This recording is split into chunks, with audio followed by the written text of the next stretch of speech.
오늘 우리에게 주신 말씀 전도서 7장 15절부터 18절까지 말씀입니다.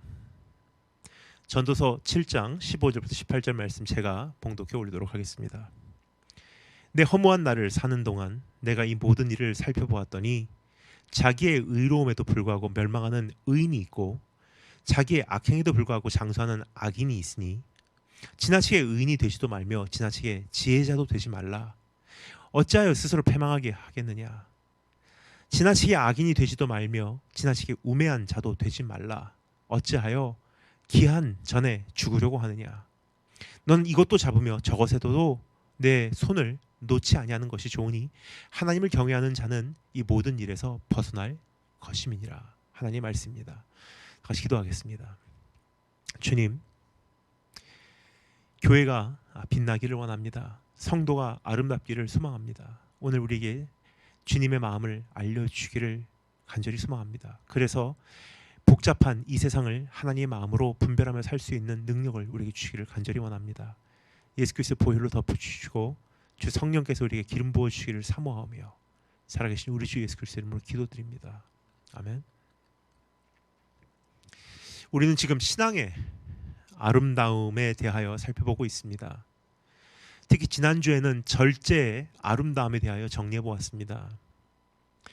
오늘은 균형의 아름다움에 대하여 정리해 보도록 하겠습니다. 절제는 균형의 선봉입니다. 절제가 있으면 균형이 잡히기 시작한다는 뜻입니다. 절제가 없이는 균형이 없다고 이해하시면 되겠습니다. 그리고 균형이 없이는 우리의 신앙은 절대 아름다워질 수 없는 것임을 알기 원합니다. 그래서 신앙이 아름답다 하는 것을 풀어보면요, 균형이 잡혀있다는 뜻이에요. 그리고 그 배후에는 절제력이 작동되고 있다는 뜻입니다. 안타까운 현실은 선한 것, 바른 것, 옳은 것, 정당한 것이라는 이유로 우리가 치우치는 일이 얼마나 많은지입니다. 선한 것이라는 이유로 무언가를 지나치게 주장하고 바른 것이라는 이유로 무언가를 단순하게 생각하고 옳은 것이라는 이유로 끊임없이 서로와 충돌하고 정당한 것이라는 이유로 자기의 권리를 억제하는 일이 어찌 그리 많은지 모르겠습니다. 이것들은 모두 아름답지 못한 모습입니다. 덕이 되지 못하는 모습입니다. 세상 속에서 빛을 발하지 못하는 모습인 것입니다. 우리는 절제력을 이제 회복하고 균형을 되찾아야 할 때가 되지 않나 생각이 됩니다. 이것이 교회 안에서 하루빨리 회복이 돼야 되고요. 각 성도들 삶 속에서 자리를 잡아야 할 것입니다. 이미 몇 주 전에 말씀드렸지만 인류가 타락할 때 우리는 균형을 상실했습니다. 그러니까 인류가 타락했다, 죄로 인해서 타락했다고 하는데 구체적으로 무엇을 의미하냐? 여러 가지 그 안에 연루된 현실들이 있겠지만 그 중에 대표적인 한 가지는요, 균형을 상실한 거예요. Broken balance. 타락한 세상은 균형을 상실한 세상이라고 이해하시면 되겠습니다. 이것은 제 말이 아니라 제가 신학대학원 다닐 때 그 한 교수님께서 그렇게 정의를 해주신 것을 전 지금까지도 깊이 공감하고 기억하는 바입니다. 자, 그럼 균형의 아름다움에 대하여 한번 나눠볼까요? 하루빨리 우리 안에 회복이 돼야 되는 모습, 균형 잡힌 삶입니다. 우리가 이미 잘 알고 있듯이 전도서는 wisdom literature, 지혜의 문서입니다.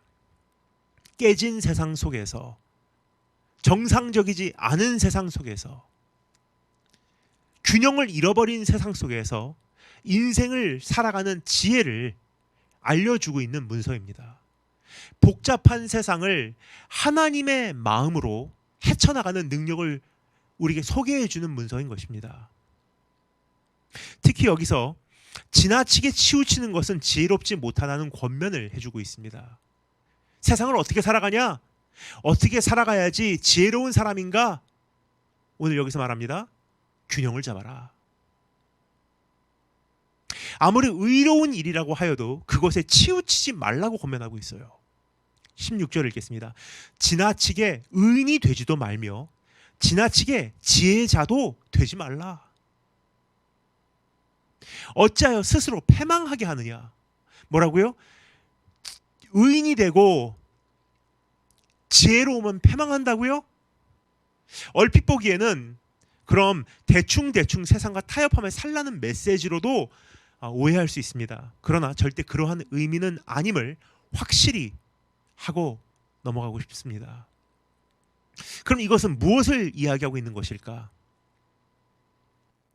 이 질문에 대한 답을 얻기 위해서는 여기에 기록된 논리를 한번 정리해 보기를 원합니다. 우선 15절에서 전도자는 자신이 인생을 관찰한 결과를 다음과 같이 정의합니다. 내 허무한 날을 사는 동안 내가 그 모든 일을 살펴보았더니, 관찰했다는 뜻이에요. 인생을 살펴보고 수많은 사람을 접하며 연구해 본 결과 자기의 의로움에도 불구하고 멸망하는 의인이 있고 아무리 착하게 살아도 멸망한다는 거예요. 자기 악행에도 불구하고 장수하는 악인이 있으니,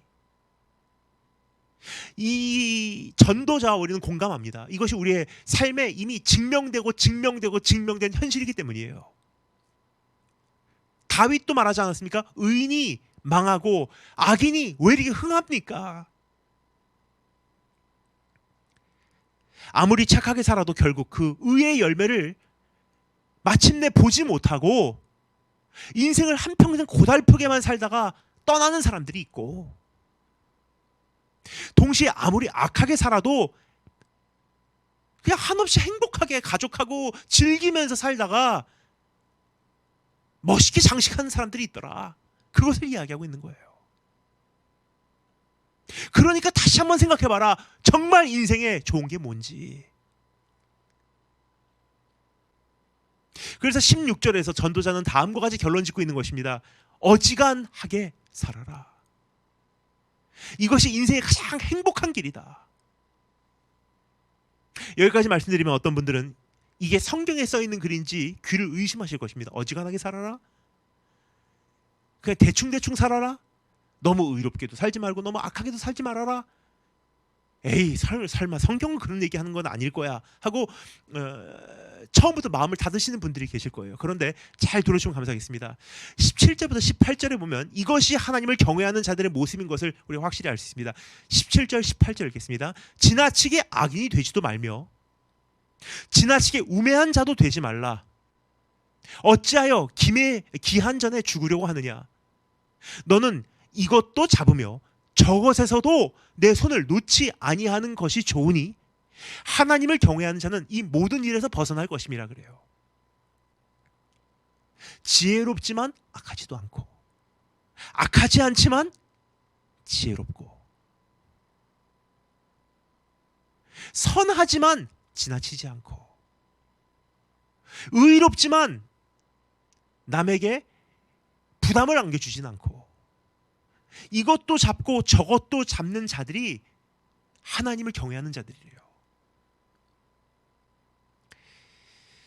저 오래전에 중국 선교 들어갔을 때 일이 문득 생각이 납니다. 저는 그 당시 젊은 선교사로서 29살, 만으로 29살 때 목사 안수를 받고 선교사 파송을 받았어요. 정말 열정이 지금 생각하면 어찌 그리 많았을까 하는 생각을 해봅니다. 강단에 서면 외치는 설교가 이미 제 안에 있었던 빙산의 일각이에요. 매일매일 저는 주님을 위해서 죽는 생각만 하고 살았어요. 어떻게 하면 주님을 위해서 순교할 수 있을까? 그래서 공산주의에서 핍박받다가 순교하는 그림을 그렸고요. 이슬람권에서 복음 전하다가 생명을 잃는 것이 제가 매일 밤마다 사모하는 바였습니다. 감금되면 내가 끝까지 주님을 부인하지 말아야지 얼마나 많이 결심했는지 몰라요. 그리고 강단에 서면 그 빙산의 일각이 나오는 거예요. 주님을 위해서 죽으러 가자. 이렇게 살 때냐. 근데 이제 어느 날 저에게 중국 선교를 이렇게 펼쳐주신 한 분이 계십니다. 근데 그 중국 선교를 저에게 안내해 주신 그 선교사님께서 저에게 이렇게 말씀하셨던 그 음성이 아직까지도 제 삶에 깊이 새겨져 있습니다. 다니엘 김, 어느 쪽이 더 어려울 것 같니? 첫 번째는 주님을 위해서 죽으러 가자 하고 그냥 젊은 날에 몸을 불태워서 주를 위해서 열심히 일하다가 3년 만에 잡혀가서 순교당하는 거야. 아니면 대한민국 강단, 미국 강단, 유럽 강단, 호주 강단에서 양복 입고 교회에게 외칠 수 있는 만큼 외치지만 절제하고, 그래서 지하교회에 깊이 들어가서 그곳에 있는 엄청난 물질을 자원을 지하교회에 유통하고, 또 지하교회에 가서는 그 중국에 있는 이슬람권에 있는 수많은 사역자들과 선교사님들에게 꼭 들어야 되는 메시지로 그들이 보지 못하는 부분들을 그림을 맞춰주고, 그러나 너무 깊이 들어가서도 큰 그림을 볼 수 없기 때문에 그것도 절제하고, 피할 수 있으면 다 피해 다니고, 과격한 것은 멀리하고 딱 중앙선을 타서 과하지 않게 오랫동안 주님 섬기다가, 그렇게 주님 섬겼는데도 불구하고 주님께서 어느 날 내가 네 생명을 받기를 원한다 하면 아낌없이 주님께 드리는 것, 어느 쪽이 어려울 것 같니? 답은 물론 후자예요. 그래서 주님께, 그 선교사님께서 저에게 이렇게 말씀하셨던 저에겐 충격적인 말씀이 있어요. 주를 위해서 죽는 것보다도 사실 진짜 어려운 것은 주를 위해서 바로 오랫동안 살아남는 것이고, 그래서 그 다음에 주님께서 생명마저 취하신다면 드리는 게 더 어려운 거야. 젊은 마음에 저는 그것이 정말 저에겐 충격이었어요. 주를 위해서 죽을 생각만 했어요. 주를 위해서 단명할 생각만 했어요. 근데 이제는 어떻게 살아서 오래오래 꼭 필요한 존재로서 교계와 선교지를 어떻게 섬길 것인가를 고민하게 되었다는 거예요. 그러기 위해서는 중앙선 타라, 중앙선 타라. 그래야 너를 통해서 오랫동안 넓게 모든 세대에게, 한 세대가 아니에요. 그러니까 내가 3년 동안 복음 전하다가 잡혀가서 죽는 게 아니라 모든 세대에게 말씀을 전할 수 있지 않겠니? 우리 전에 있었던 세대, 우리 세대, 이제부터 오는 세대에게 말씀 전하는 것. 그래서 제 사역에 제 안에 가장 깊이 지금 세워진 기둥이 뭐냐? 가장 길게, 오랫동안이라는 뜻이에요. 가장 길게, 어떻게 하면 가장 깊게 지상교회, 그 강단 사역뿐만이 아니라 깊이 들어갈 수 있는 지하교회까지 영향력을 발휘할 수 있는 사역, 그리고 가장 넓게, 한 지역만이 아니라 각 영역, 군부대, 연예계, 경제계, 정계, 교계, 그리고 심지어는 대학 캠퍼스, 심지어는 길거리, 노방에서까지 내가 말씀을 전할 수 있는 사람으로 어떻게 세워질 수 있을까? 한국과 일본뿐만이 아니라 호주와 미국과 유럽까지 영향력을 발휘할 수 있는 사람. 그래서 가장 길게, 가장 넓게, 가장 깊게.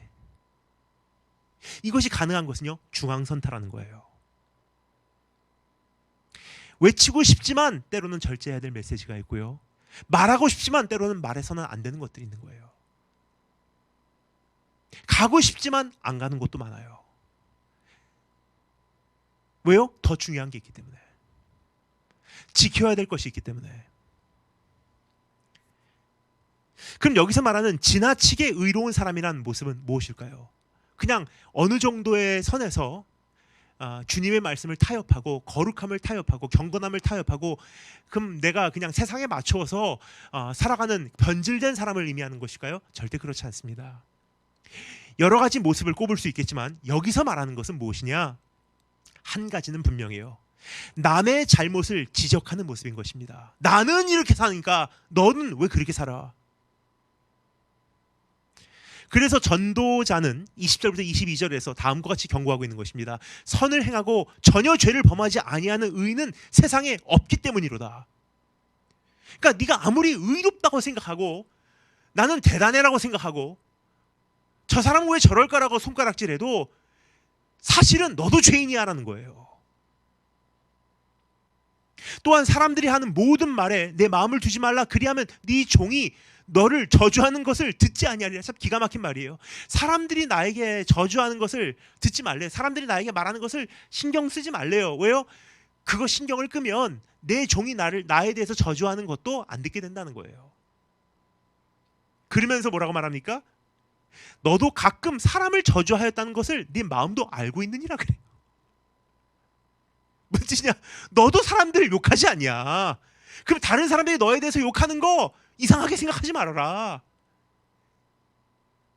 그러니까 결국은 이 세상에 있는 사람들이 그 사람이 그 사람이고 그 사람이 그 사람이라는 거예요. 다 그 의로움은 도토리 키재기예요. 그러니까 나는 이러니까 거기다 생명 걸지 말라는 거예요. 그렇게 해서 단명해봤자 무슨 소용 있냐? 너도 그렇게 의로운 사람이 아니다. 그러니 그 지나친 정의감의 위험을 조심해라. 너도 네가 완전하지 못하는 사실을 잘 알지 않느냐? 그럼 정말로 옳은 길, 지혜로운 길은 무엇일까? 이제 나는 진짜 어떻게 살아야 하는가? 이것에 대하여 전도자는 다음과 같이 말해줍니다. 23절부터 25절. 내가 이 모든 것을 지혜로 시험하여 스스로 이르기를 내가 지혜자가 되리라 하였으나 지혜가 나를 멀리하였도다. 그러니까 지혜를 찾았다는 거예요. 바른 길이 무엇인가? 지혜로운 길이 무엇인가? 치우치지 않는 길이 무엇인가? 근데 그 지혜가 없다는 거예요. 찾기 어렵다는 거예요. 이미 있는 것은 멀고 또 깊도다. 너무 복잡하다는 거예요. 세상이. 누가 능히 통달하랴? 내가 돌이켜 전심으로 지혜와 명철을 살피고 연구하여 악한 것이 얼마나 어리석은 것이요 어리석은 것이 얼마나 미친 것인 줄을 알고자 하였더니, 한마디로 정말 온전한 지혜를 얻고자 하여 세상 살아가는 지혜를 찾고자 하여 건전한 균형을 이루고자 하여 열심을 기울여 보았으나 라는 뜻이에요. 그런데 어떻게 되었습니까? 29절 말씀. 내가 깨달은 것은 오직 이것이라. 곧 하나님은 사람을 정직하게 지으셨으나 사람이 많은 꾀들을 낸 것이니라. 기가 막힌 결론입니다. 옳은 것이 있나? 지혜로운 방법이 있나? 이 세상 살아가는 방법은 어떻게 해야 하는가? 정말 열심히 찾아봤대요. 근데 굉장히 헷갈리더래요. 그는 찾던 답은 발견하지는 못했지만 한 가지는 깨달았다고 말합니다. 그 한 가지란 하나님은 원래 사람을 정직하게, 온전하게, upright, 온전하게, 죄 없이, 흠 없이 균형 잡혀 있게 지으셨다는 것입니다. 단지 우리가 모든 것을 복잡하게 만들어 놓았다는 사실이에요. 망쳐 놓았다는 뜻입니다. 그러니까 쉽게 한마디로 요약하면요, 어느 영어 그 주석에 보면 이렇게 기록되어 있습니다. You're too smart for your own good. 너는 너에게 유익하지 못할 만큼 영리해라고 적혀져 있어요. 바로 그 뜻이에요. 우리가 유익할 만큼의 이 선을 넘어서요, 너무 많이 이제는 인간이 복잡하게 모든 걸 만들어놨다는 거예요. 이건 옳고 저건 잘못됐고, 이거는 옳고 저건 잘못됐고, 저거는 우고 저거는 좌고, 이거는 이런 지식층이고, 이건 누구 무슨 주의고, 저건 무슨 주의고, 굉장히 많이 만들어놨어요. 그리고 그 무슨 주의 사이에서 서로 막 손가락질하면서 공격하는 거예요. 그리고 이제는 정치계나 교계나 신학계나 극단적으로 싸우기 시작했어요. 이제 서로. 그럼 우리는 어떠한 생각을 가지며 살아야 할까? 바로 이런 것입니다. 우리의 생각도 짧을 수 있고, 우리의 경험이 편협될 수 있는 것이고, 우리의 의가 잘못된 것일 수도 있으니 아무리 옳은 주장도 어지간히 하라는 거예요. 사람들이 진절머리 내고 세상의 교회를 미워하고 단 한 사람의 천하보다 귀한 영혼도 구해내지 못하고 젊은 이들은 교회를 떠나가고 자녀들은 신앙을 이어받지 못하고 자기 자신도 결국 자기 의에 지쳐간다면 무슨 소용이냐는 질문을 던지고 있는 것입니다.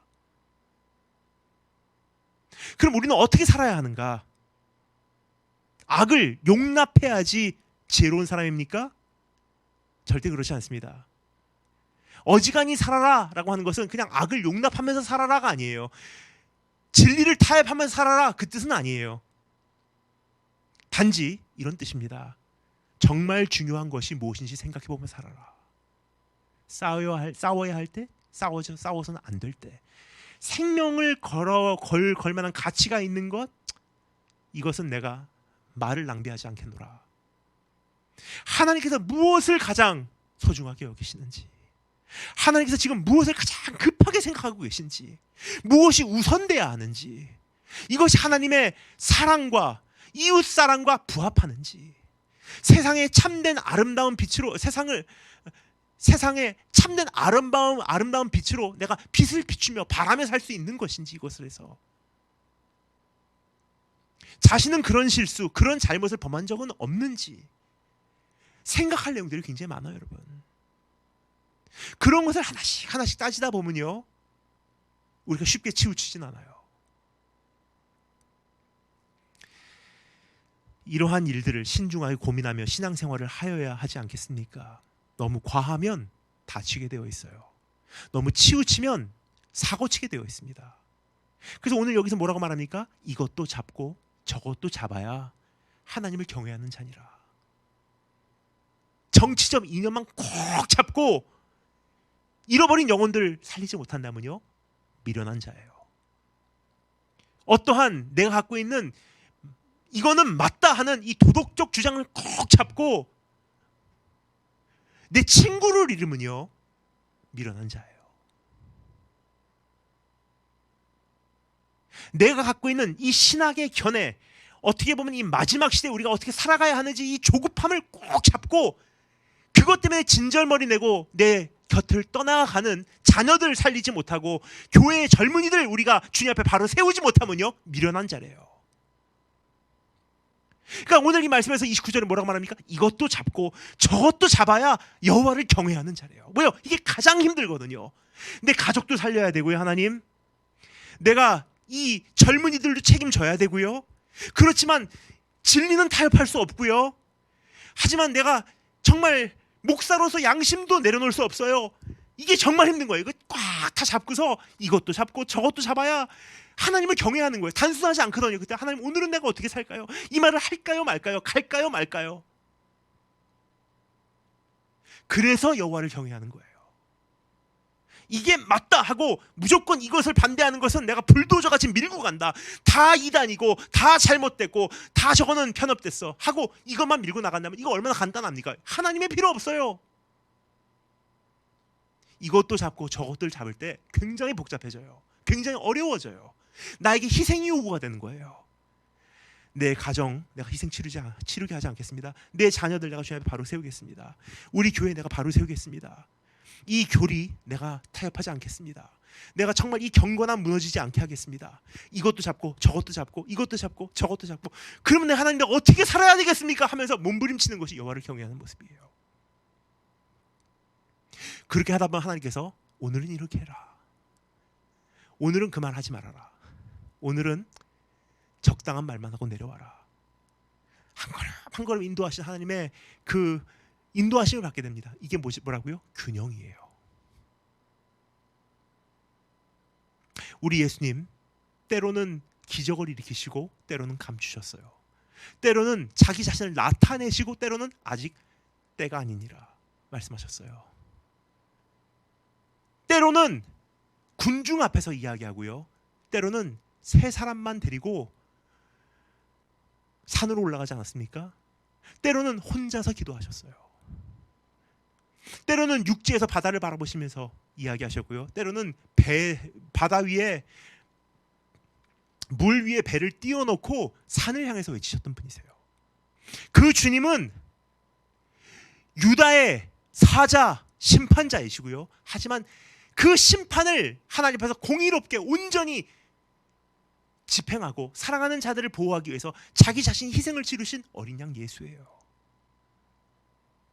그 성전에서 사고팔고 하는 다른 재물을 파는 사람들의 상을 가서 홀로 엎어버릴 만큼 용맹스럽고 무서운 분이세요. 엄격하십니다. 그러나 동시에 가늠하다 잡힌 그 여인 돌맞아 죽임을 당하는 현장에 찾아가서 죄 없는 자부터 쳐라 하고 돌든 자들을 꾸짖으시고 그 죄인을 감싸주시는 사랑의 주님이세요. 균형이에요. 이게 균형. 이 균형이 예수 그리스도를 아름답게 합니다. 그럼 예수 그리스도를 따르는 아름다운 성도로서 우리는 어떻게 살아야 할까? 다 같이 기도하겠습니다. 주님, 모든 것이 지금 극단적으로 변해가고 있는 시대에 우리가 살고 있습니다. 정치계 하나만 봐도 이제는 그 어느 정도의 중도가 있는 것이 아니라 완전히 좌우로 나눠져서 극단으로 가고 있는데 우리가 살고 있습니다. 근데 이것이 정치계뿐만 아니라 이 세상 분야 영역에 나타나고 있는 현상인 것을 우리는 보며 참 두렵습니다. 나와 생각이 다른 자들을 이제는 인터넷으로 공격해서 생매장시켜버리고 그 어떠한 가능성도 남겨주지 않고 내 주장을 앞세우는 그런 때에 하나님, 이제 우리가 교회의 아름다운 성도로서 어떻게 살아야 할까? 신중하게 고민하고 내 스스로를 돌아볼 수 있는 지혜를 허락해 주기를 간절히 소망합니다. 예수님 이름으로 기도합니다. 아멘.